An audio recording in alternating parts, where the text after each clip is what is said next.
from 1984 is one of my favorite Spielberg films. Or screw that, it's one of my favorite films of all time. At first, this seems like an ordinary family flick. It's Christmas time, everything is fine and dandy. But then all of a sudden it knocks you off your ass. So it's about a guy named Billy who gets a mogwai as a pet. Aww, look how precious he is. Oh, and his name's Gizmo. That's so adorable. But then all of a sudden it gets crazy. Look, he's shooting out evil mogwais out his back. Ugh.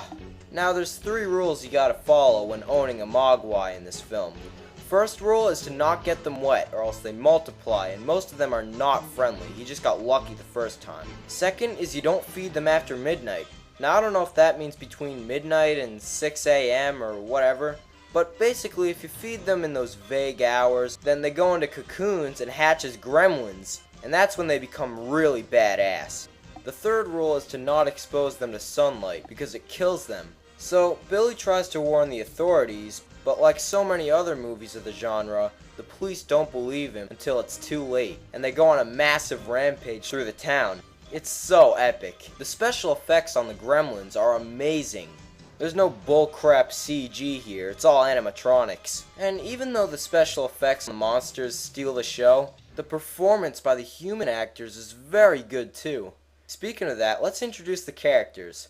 First we have Billy, who's the main star of the film, who's courageous enough to stop the Gremlins. He also has a girlfriend named Kate, played by Phoebe Kate. She does her job in playing a pretty effective role. Also, she's wicked hot. Then there's the dad, who's an inventor, and nothing he invents ever works. He's a really great character. Then we have Billy's mom, who's one tough gal. There's even a scene where she takes out 3 gremlins in one scene. She chops one in the blender, then stabs one to death. Then she puts one in the microwave and it explodes. Damn! There's so many other memorable scenes, like when they're in the movie theater and they're just going completely insane.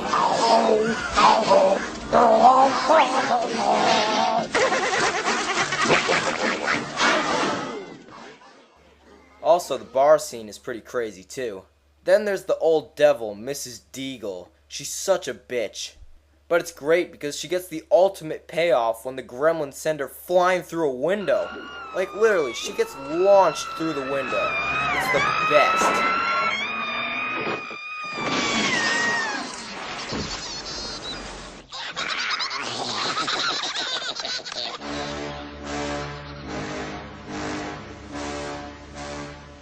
My God, Fry.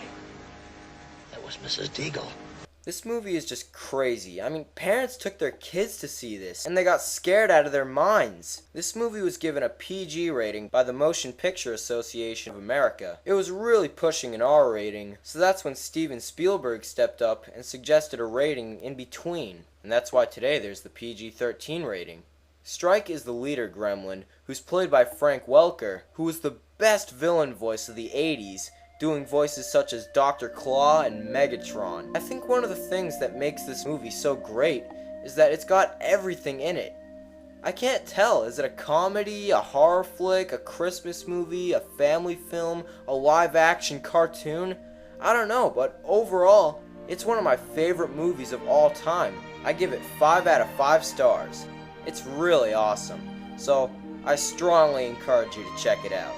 There's also a sequel in 1990. It's a sequel that's self-aware.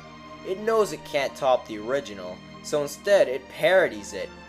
It's so great. So instead of having them run loose on the street this time, it confines them to an office building run by an archetype business tycoon named Daniel Clamp. He's obsessed with keeping his office as modern as possible. He always likes his stuff updated and hates things that are old pretty much.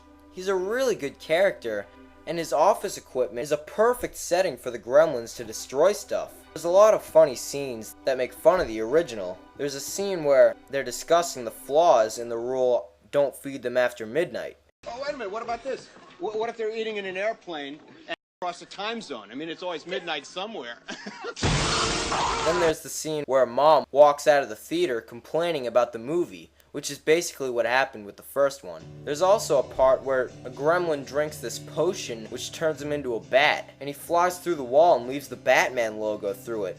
What makes this movie great is that anything can happen.